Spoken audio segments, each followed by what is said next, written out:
Welcome back to my podcast, Caitlin Hoffman. Thank you for having me. You're welcome. I'm really excited to have you back today to the Mind by Design podcast. You're my first guest who has come on the show twice, so this is a first. What an honor. Absolutely. Well, I'm excited to have you back because we always have these really valuable conversations together, and we should just put them up more often, for other people to hear. We always seem to think like, oh, this would have been a great podcast, and then we missed the opportunity. So I thought that with today's topic, we could talk about it live and put it up for the world to hear. It might be valuable. I agree.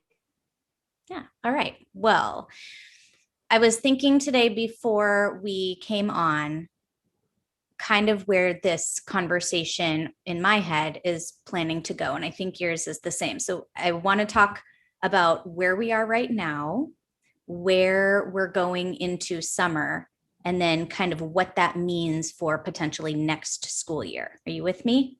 Yes. Okay. And in that, I want to really focus on technology and hear a lot of your thoughts about what's going on with kids and technology right now. All right.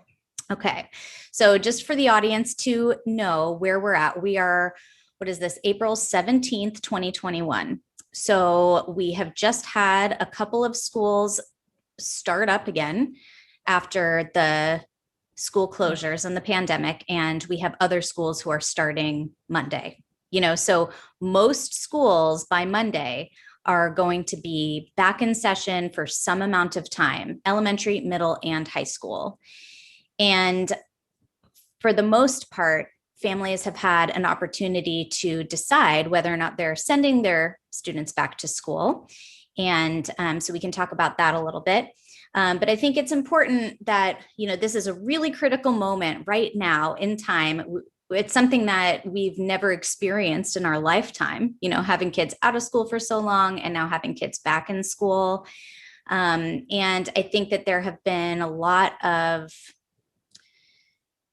there's a lot of fallout and repercussions for what has happened. We haven't really had much of a choice, but I want to talk about what we can do to prepare kids for the new school year between now, April, and through the summer. Yeah. Okay. So hearing me say that, do you have any thoughts that come to mind so far? Where do you want to start? One thing that I'm delighted about is that a lot of the students here in Silicon Valley are going to have a softer transition because they're going to go to school twice a week.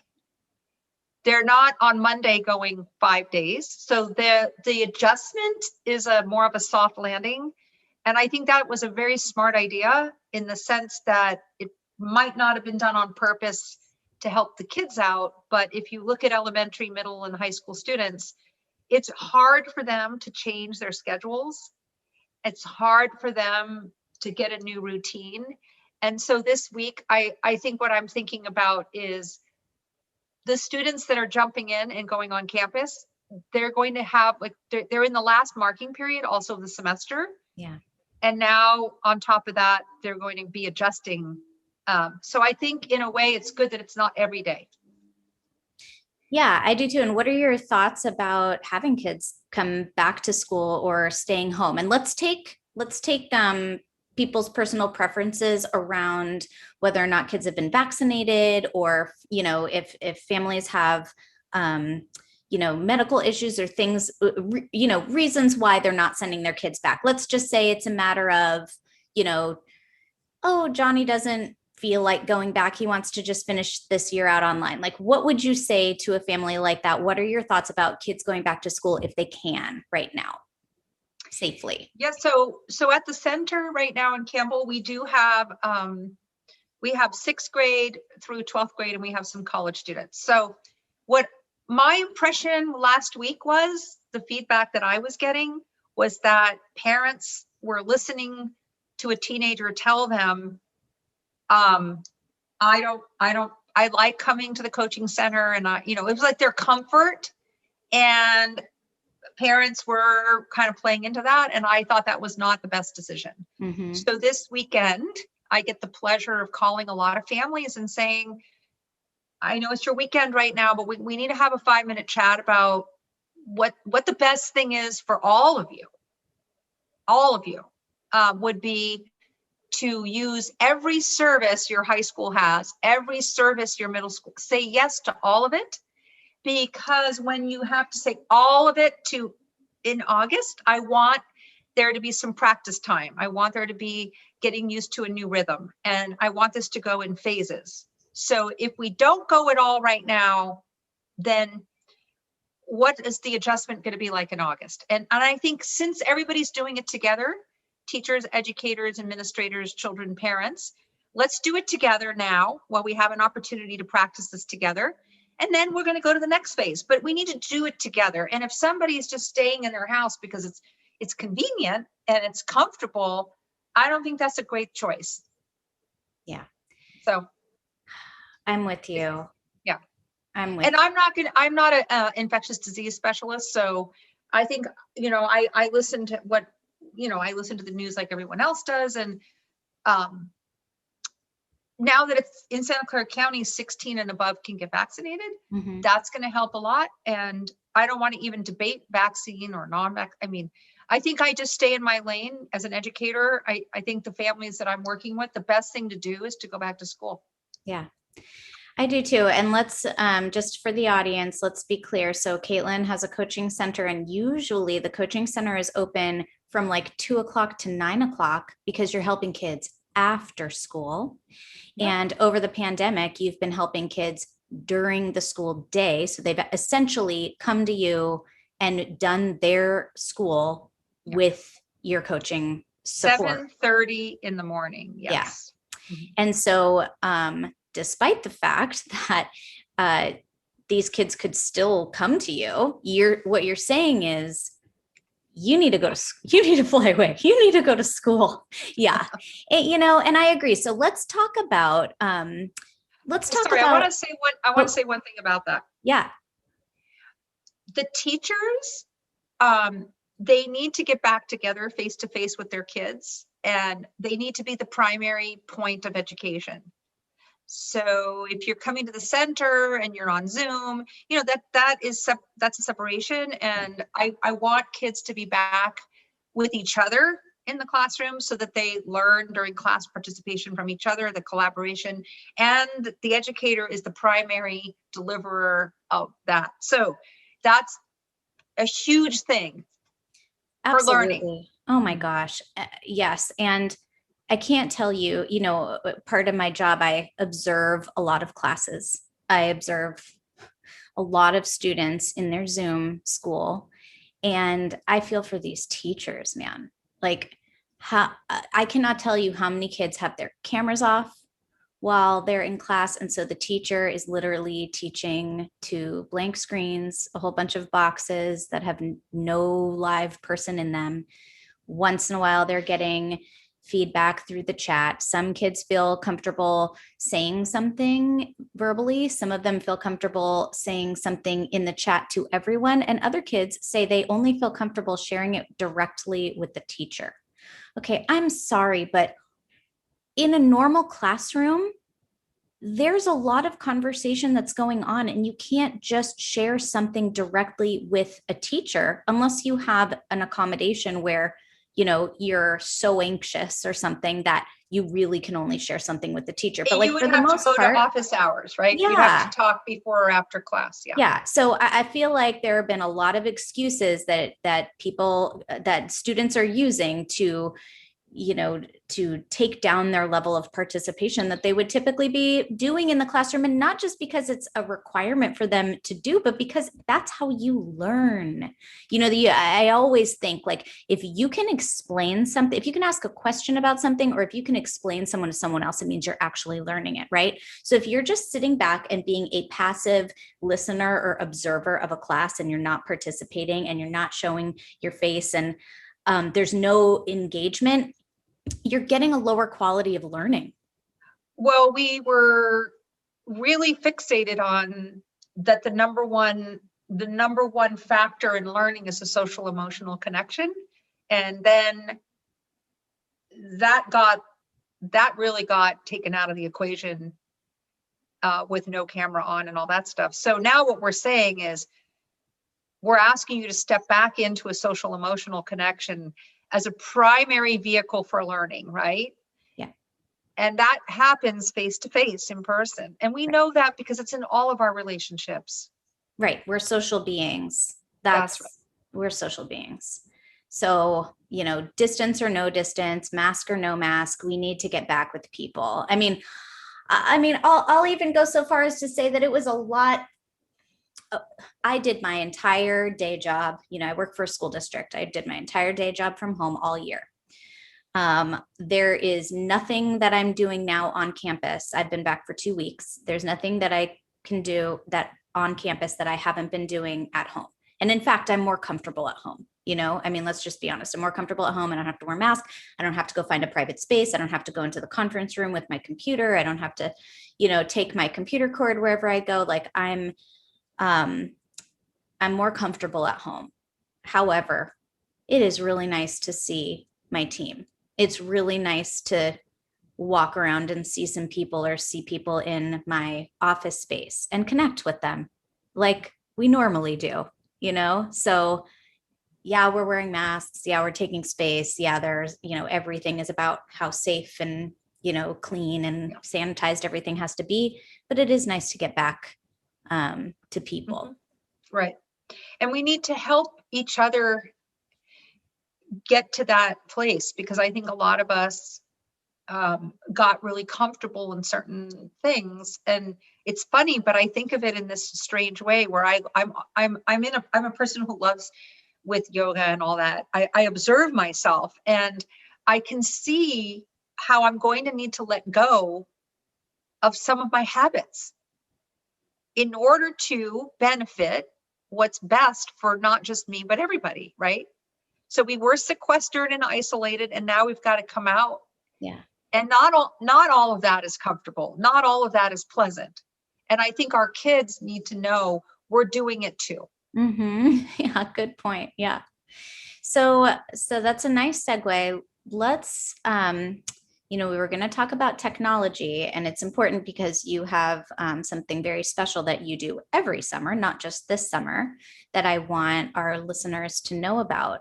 But I want to kind of set the stage and talk about how technology has impacted students this year. I like to be super positive and optimistic, but I will say that the tech addiction for both adults and kids has skyrocketed. And I usually don't use the word addiction, but this time I'm going to use it, because what I have observed, my hair stands on end when I see it going on. I have seen a student sit on a computer with a cell phone, and I've watched them play a game of chess during a math class and not hear the lesson, and not be able to stop themselves. And then maybe they even have an iPad where they're doing some kind of social media or something. This amount of technology is so intense. We've had students who are not even attending class and are on Discord and playing a video game, and it's unbelievable, actually. And parents lost their way because they initially, this is sort of a sweeping statement, but a lot of parents started off the pandemic and wanted their kids to have more access due to the lack of social life and all that. Well, that just turned into no rules at home, big fat zero. And that no rules for the adults, no rules for the kids, 24/7, that thing is going. And now we're asking kids to go back to a classroom and have the person leading the room be interesting and engaging. That's going to be tough. Right. Because how does a human being compete with all that candy? Yeah. Right. So the kids are so used to the stimulation of various things that they're just loading up. Let's load up with all of this, and let's do it all day. You know, I had somebody email me 16 hours a day. The kid is doing it 16 hours a day without leaving a screen. I mean, people are taking it to the bathroom, Right. into the bathtub. When are you not with this device? Right. Now we're going to be shifting and asking and pleading people to put the devices down. Right. I think that's going to be a challenge. Yeah, I think so too. And I'll say, as I think we all know as adults, as we are looking at, let's just say we're looking at Facebook. Okay. You're looking at Facebook and your significant other or your friend comes into the room and says something to you. And if you're looking at Facebook when they say that to you, you are likely not going to hear them the first time. Yeah. Because you cannot pay attention to two things at once. Right. There is no such thing as multitasking, you know? So there's no evidence at all, right? There's no evidence in research. None, you know? Yeah. So knowing that, well, think about every time your student has had another device in their hand, another tab open during a Zoom class. Wow. And so let's even just say your teacher asks you to open up a different tab, find something in your Google Drive, find something on Schoology or Canvas, and find that while they're giving directions. You can't even do that effectively. If you have a planner open in front of you and your teacher is telling you to write something down in class, you can kind of write it down while paying attention. But even then, you need a second to do that, right? So with all of this technology and tabs and multiple devices and how, and exactly what you're saying, how it's like candy, because it is designed to be stimulating so that you don't put it down. And yes, we're asking these kids now, put it all down, get engaged, and then we're asking them, so do you want to stay at home and just finish up the school year like you've been doing because you're in, this really comfy pattern, or do you want to go back to school 2 days a week for a couple of hours? Of course, they're going to usually say, yeah, I'm going to just stay home and keep doing this. Right? So it's a great way to start detoxing. Right. From the tech. Yes. To be in situations where hopefully you're going to spend time with no tech. Right. Well, good segue. You want me to talk about the summer now? I sure do. Yep. Go for it. So we've got a couple more weeks left here. What do we have? 6 weeks left? Yeah. So I need to multitask for you because what I'm most interested in is, it's really fun, but I used to call the retreat bi-coastal retreat, which is really benign. Well, during the pandemic, I renamed the website Digital Detox Works because I decided I'm not going to beat around the bush. We're going to do a digital detox, and doing a digital detox actually is quite effective. And I'm really interested in sharing with you and your audience the statement that I wrote during the last few weeks because of the magnitude of what has occurred to all of our brains with technology. Mm-hmm. So it's something I wrote from my heart, and it will kind of launch us into why I think this summer, and I know, Jana, you agree with me 100%, I want to whet everyone's appetite to be thinking about what can you do this summer that has no tech for as long as possible. The whole family. All right, so I see firsthand how living and working in Silicon Valley overwhelms families due to its fast-paced, stressful, intense lifestyle. During our technological revolution, we seem tethered to our devices 24/7. Our family dynamics and our face-to-face relationships are definitely impacted with increased tech addiction, which is flourishing on all fronts. Our stress and anxiety is sky high, and we are simply running around with overstimulated nervous systems, easily exhausted and overwhelmed. Here's the good news. There's good news. There are solutions for tech addiction and its effects on us. And let's start by just ditching our devices for a period of time to reset and refresh our systems. So creating a truly unplugged space where we cook together, laugh together, hike trails, connect to nature, make art, and engage in intentional discussions is the experience of going to Down East Maine. But I'm kind of saying anybody can do this anywhere. A digital detox with me and our team includes lots of time to have fun, to rest and relax. And we provide and ensure a critical space. It's very precious time where you have these very essential experiences. Once you come to feel the grounding and calming effect of ditching your tech, if just for a little while, your whole system says thank you to you, and you start to go back to your life transformed, you're able to maintain your poise with a much healthier relationship to tech. I am not going to read the whole story about why I went to Maine, but my point about this is technology, thank God, is not like heroin or crack or some kind of prescription drug. It's many people have asked me this. It's actually just this. You power it off. You just turn the whole thing off and you leave. You can go outside for a couple hours with no phone and you will watch your brain.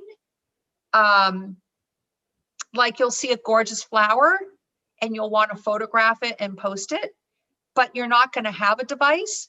So you're going to have to take a moment to realize that you're not going to share that picture of the flower. And it's really up to you for your whole body, your sense of smell, your eyesight, your whole thing is going to look at that flower. And you're going to have to be responsible for carrying the memory of that flower with no photo. Oh my God. Yeah. But the fascinating thing is your anxiety is going to be palpable. You're going to feel the rise and fall of this thing where you're missing out because you didn't send a picture of the flower to your mother. And then, it's going to be really strange. But what happens, and I'm not kidding, the students do this no tech for 10 days. Nobody has a problem with this. Because initially when I did it the first time, I was like, what's going to happen, right? Yeah. Should have had like cameras up in the, What? Oh, see, but that's tech. Oh, right. So the funny part is when I say technology, no GPS in the car, no music, nothing. You are literally with no tech. So if you want music, you better make your own, right? You want a recipe, you're going to have to go to the library and photocopy or get the librarian to do it for you. Bring that recipe back on a piece of paper. So, but I'm getting off on a tirade. But the point I'm trying to make is that all of us fear what's going to happen to us without the tech. Right. The thing about it is it's the opposite. It feels so good. It doesn't produce something negative. Mm-hmm. Everything's positive. You have more time.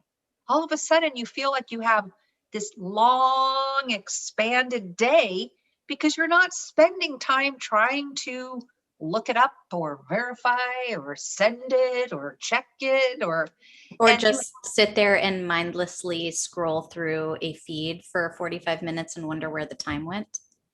So what happens is your whole experience with your senses is deepened. You taste your food, you hear what someone says, you reflect, you even have time to think about, wow, I could actually respond to that. So the relationship with people is suddenly kind of just pleasurable.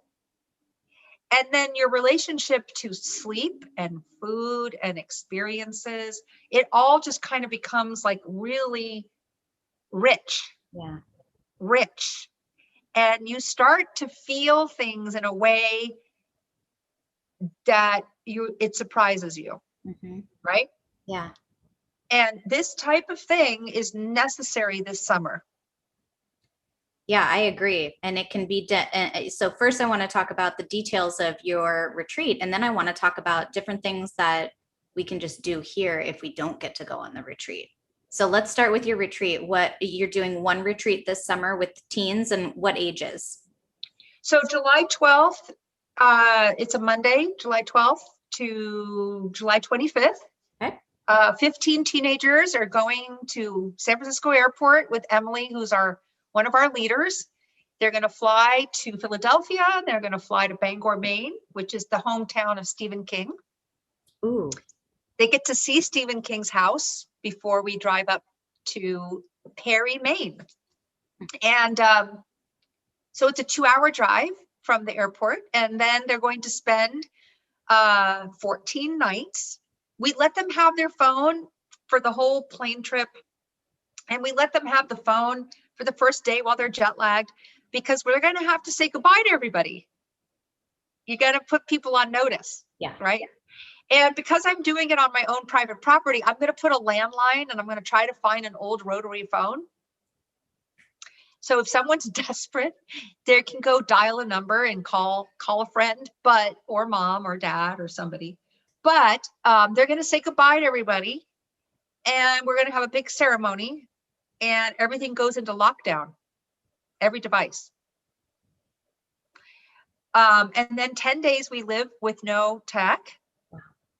And then you get your phone back, if you want it back, a couple days before we leave, so that you can reintegrate. Because one of the things that happens is that the 14-day experience, you get so used to not having it, your anxiety actually starts revving up, knowing that you have to take that thing back and have some responsibility to it.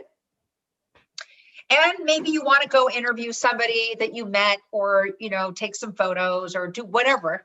One of the things that surprised us every summer we've done this is some of the most addicted kids don't take their phones back until they get in the car to go to the airport. They don't want it. Well, really surprised me, right? Yeah. But anyway, it's up to you if you want your phone back a day before we leave. And then off you go home.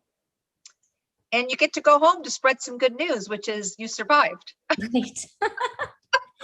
So what kind of, as the kids, it sounds amazing. I mean, and this is something that we at home, do you have more spots left? Let me just ask you that. Are there more spots available, or are you full?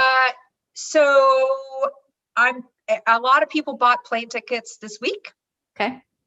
When people buy the plane tickets, I know they're serious. Right. So we might have maybe 3 or 4.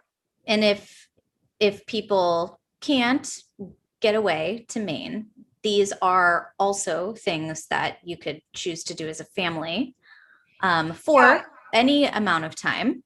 Yeah. So I think we're going to save this for another time, but I started a brand new site called Parent Coaching Works. And if you want to hire me just to do an hour training on how to do some of this summer, I will do a coaching session with you. And the website, Digital Detox Works, really gives you all the ideas, because everything's on there, every activity we do. And there's the article that I read you. There's, it's pretty easy to imitate it. Yeah. Right. And I do want to make a clarification. If you send your kid to a camp that doesn't have cell service, that's not the same thing. We're talking about intentional focus on a digital detox, so that you're consciously understanding what has happened to you physically, mentally, spiritually, all that. And what are you consciously going to do differently moving forward? Mm-hmm. The kids integrate this into their lifestyle when they go back to their life. That's really different than just saying, I went away for the weekend and I didn't have cell service. Right. And so can you give us maybe 2 or 3 things that you do with the students when they're reintegrating tech back into their lives, like a couple of suggestions for how to do that, and kind of some limiting, how to set limits. I think, Jana, we've talked about this. Your household, your actual physical house, has to have the limits where the entire family obeys this. Right. Where you pick 10 p.m. and everything shuts down from, let's say, 10 p.m. to 7 a.m. You have to be willing to make your house tech free, and you have to all do it. This is 100% participation.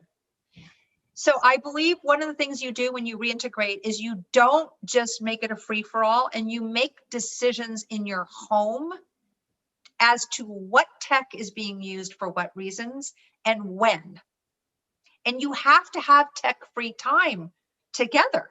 Right. I think, for example, making food should not involve tech.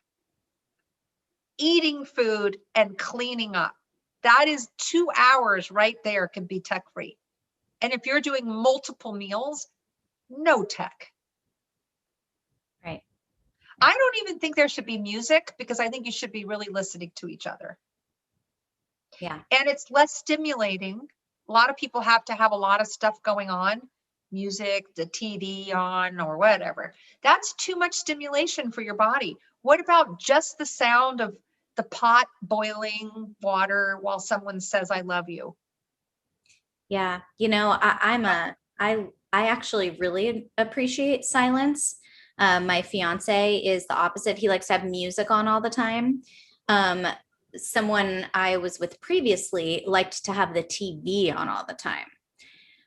That made me crazy. As a person who actually enjoys silence, I like music too, but I like silence. Like, I don't usually, when I'm cooking or something, I don't usually turn on music. I usually would be in silence. But if my fiance is home, then we usually have on music, and the music is okay. But I see what you're saying about silence. And thinking about like the TV always on in the background, that's even more stimulating. Well, And so as a psychologist, you know more about this than I do. I just kind of do it by experience. But here's what I would say. When we talk about the fatigue and the exhaustion that kids and parents are experiencing, part of the reason that they're physically, mentally, spiritually, all that drained is because the stimulation is too high.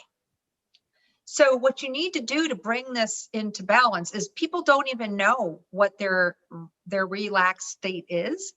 And they're maybe not even in that state because of the overstimulation, right? Mm-hmm. So one of the things that happens is, when you turn off your tech completely and turn off the music and turn off the TV and start hearing your own breath, right? Yeah. You don't have headphones. I mean, we watch people now that never take their headphones out. Yeah. They're getting, that stimulation is so much, right? Yeah. So this is the nuances of tech addiction, Mm-hmm. because people don't even, I call it tech addiction because so much is coming. It's the music, Mm-hmm. it's the game, it's the social media, it's the email, it's the text, it's this, and then the notifications is another thing to do. I want to share with you how comical this is. I own a business, right? The business runs on this thing, right? Well, in 2015, when I did the very, oopsie, sorry, hold on, I pressed the wrong button, hold on.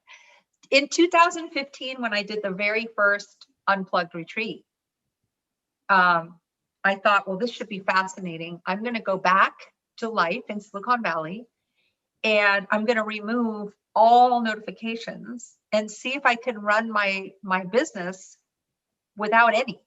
So on my phone, I don't even see a number next to my text.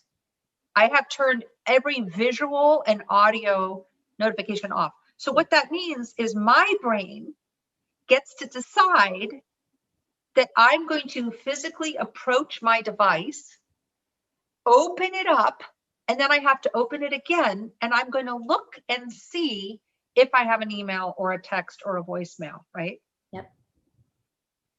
That means my brain makes the decision.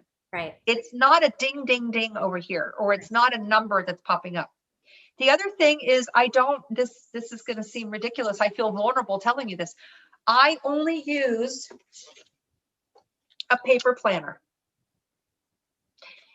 I don't want to get all these notifications. I can open up a piece of paper and plan my week because it's so overstimulating to me. So as a business owner, if I didn't do all that, I think I would be on my device 16 hours, easy. Yeah. Because I would have to have reminders and a ding and a this and a this, and it would just be spiraling out of control. Mm-hmm. So instead, I choose my time to approach the relationship with the device so that I am there for you. Yeah. I will call you. I will text you. But guess what? I'm going to do it at this chosen moment. Right. Where I'm going to be 100% available to you. Yeah. It's fascinating, right? Isn't that interesting? Now, I don't have a job with Google full time. I think when you're in the district that you're in, for example, so because I'm a small business owner, I can get away with this eccentric kind of approach, right? Yeah. It's eccentric. Not everybody can do this. Can you imagine if I told Google as an employee, sorry, not going to use your platform? Right. Right. They would be like, Caitlin, that's not possible. So because I'm a small business owner, I was able to do this. Yeah. And it's sort of a little creation, but it's been so good for my mental well-being. Mm-hmm. Yeah. And everybody, you're giving a pretty extreme example, and you're right. Not everybody's going to be able to do that. And I don't want people walking away from this thinking like that's what you have to do. Cause no, it's not, as you're saying what you do, I was thinking to myself, I get text messages, and I have an Apple Watch too, right? So I have an Apple Watch because I really like to know my steps. I really like to track my workouts because that helps me stay motivated. But the only notifications that I get on my watch and on my phone are text messages and my calendar. And I do use the digital calendar, but this helps me know when things are upcoming so that I can wrap up the thing that I'm doing, without having to pay attention at the time. But I do not get email notifications on any of them because I do not want to know all of the emails that I'm getting for my personal email, my school email, and my private practice email. I choose, just like you're saying, I choose when I check those. And so that's kind of a modified version of what you do, which works with my lifestyle. So everybody can kind of pick what they do, but you can. That's why people in your audience, I want to coach you for an hour, because you hit the point really well. You have to be willing to take a lot of responsibility yourself for you, and you need to get some kind of agreement in your home amongst the people in your home so that you do design it yourself instead of letting all this stuff control you. Yeah. Now, people don't understand that this is actually doable. They actually don't believe me. I have people argue with me all the time because I've done a lot of Q&A panels with these movies. And what I hear someone say to me is, I can't turn that off at night, Caitlin, because I have a relative that's in assisted living or something like that. And I'll go, well, I'm going to say to you, do you need to know that at 3 a.m. or can it wait till 6 a.m.? What did we do before in these crazy emergencies, right? So we had a landline. Yeah. So, but with our phones, if somebody calls you from a designated number that you have in your favorites and they call you 3 times in a row and you don't pick up, even if you have your phone on do not disturb, which I do every night, but in case of emergency, it's still near me so that I can hear it. If someone on my favorites list or, calls 3 times in a row and it then rings, because that your phone has a feature for that. So it will ring if somebody really needs you. And so you can set that up. So what happens though, is the person puts that down to me as an excuse, because what happens is they're actually on that phone till 11 o'clock at night in bed reading something or whatever they're doing, and they're not getting the rest. Right.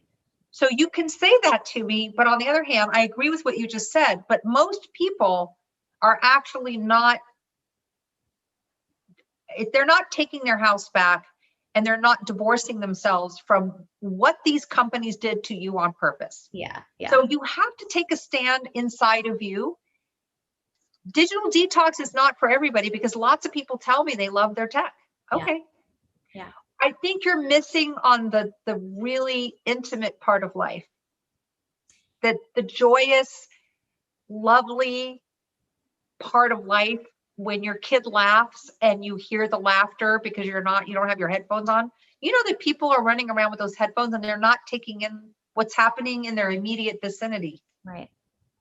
Well, what's interesting is we're kind of now talking to parents, and parents, even though it's hard for us as adults, we can think about potentially doing something different and not be so adverse to it. However, if you ask your teenager to do this kind of thing, you might get significant pushback or a complete lack of desire to want to change and limited perspective. Even though you can say it, they don't see what the problem is a lot of the time.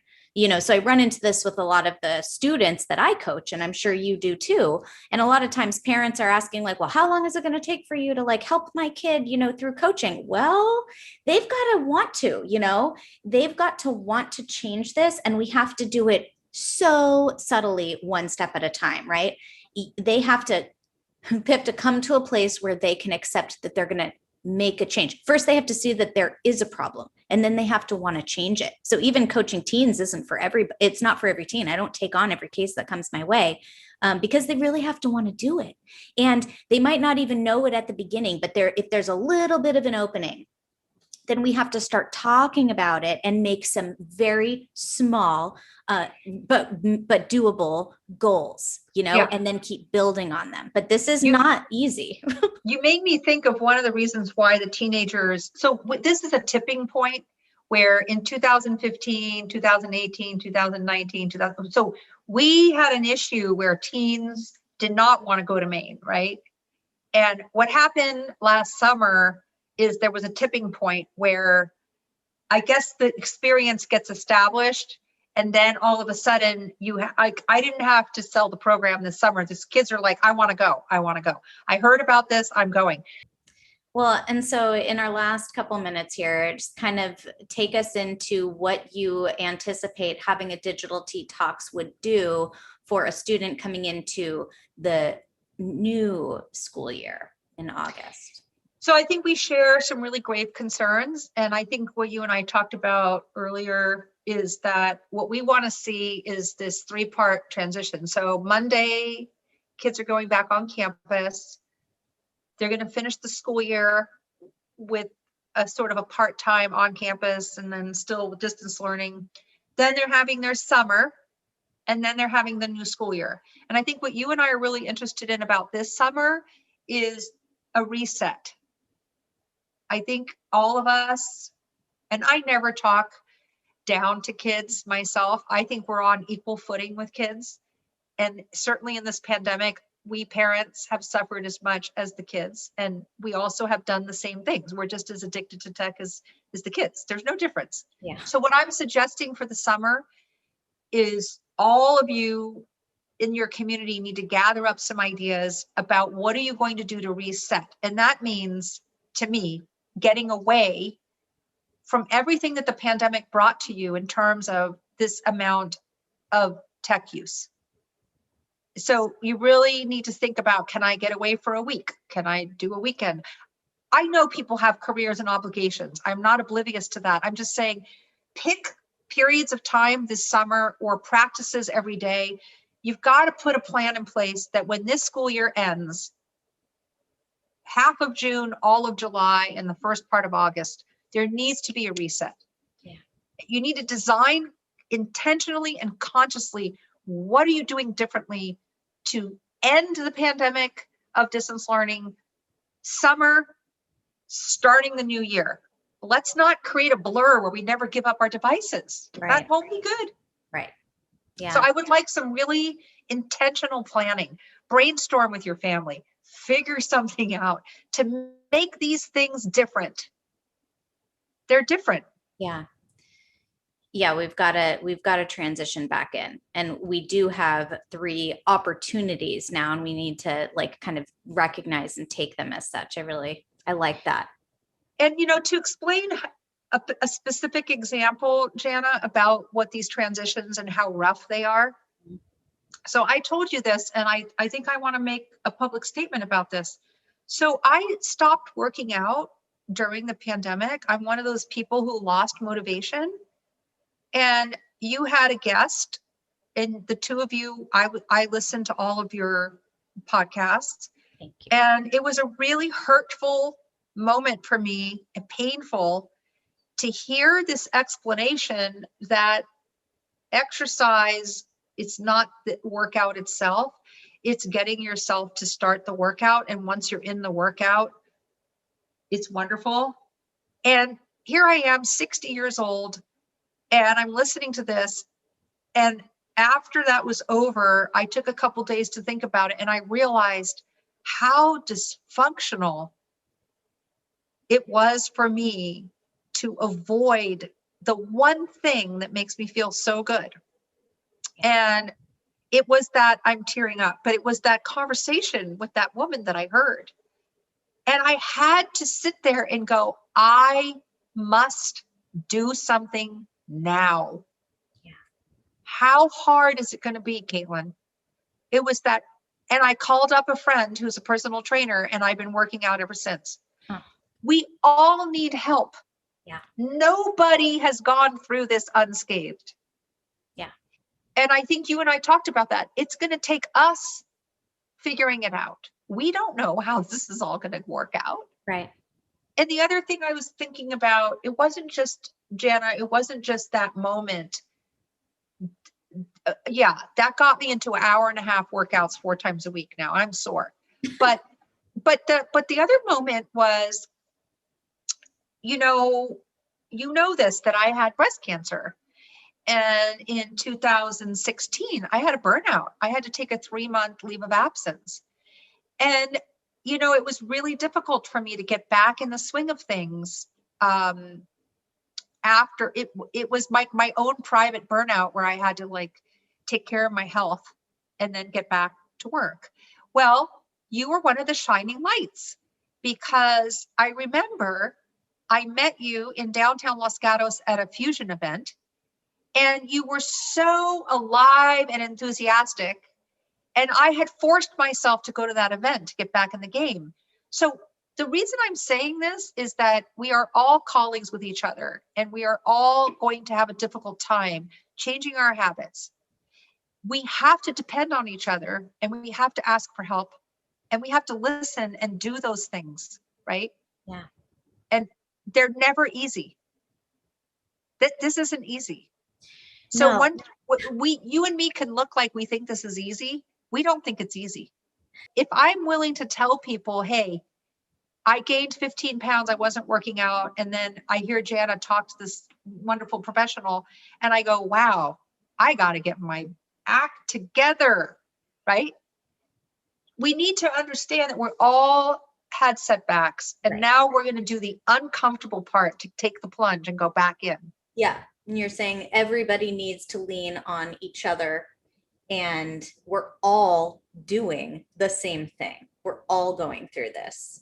And if your kids know that, I think they're going to be more likely to jump back on campus. Yeah. I mean, especially if you just say you're going back to school. I think, you know, and that's another thing. I think the kids have taken a lot of power for themselves these days, you know. Yeah, they really have. So, you know, as the adults in their lives, and the ones who know a little bit better, you know, what life is all about, I think we need to be there for our kids, you know, and show them, number one, that everybody's doing it and we're all doing it together. And number two, that it's going to be okay. You know, like and yeah. Yeah. I just like the fact that we can have a conversation and realize that the kids are looking for us to do the hard things. Yeah. And they're going to do hard things when we do hard things. If Right. we just give them free rein, not going to go too well.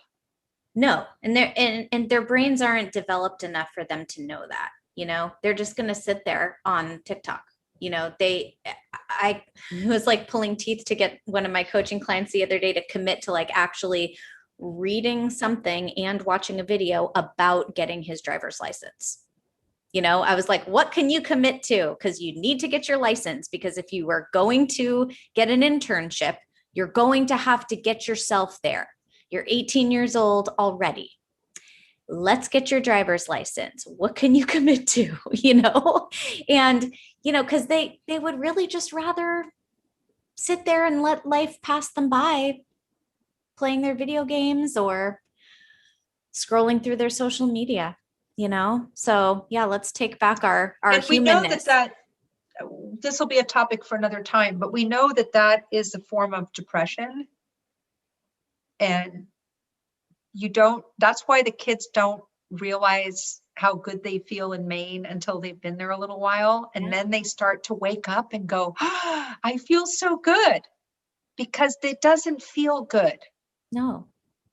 And, but you're on that bubble and you don't realize that's the jump, right? Yeah. So if you're home making dinner with your kids and you do it without tech and you do it 4 or 5 times, all of a sudden your pleasure goes up, right? And you start to realize, wow, I didn't even realize where I was at. Same thing when I started doing the workouts. What do you think happened after the first workout? I was such a nicer person. Yeah. I'm glad I had that influence in me. So I think we all don't even know at this point how much it's impacted us. We don't even know until we get rid of it for a while, right? Yeah. And I think the kids are going to find a lot of joy laughing with their classmates again. Something's going to crack them up and they're going to feel the joy of the laughter. Yeah.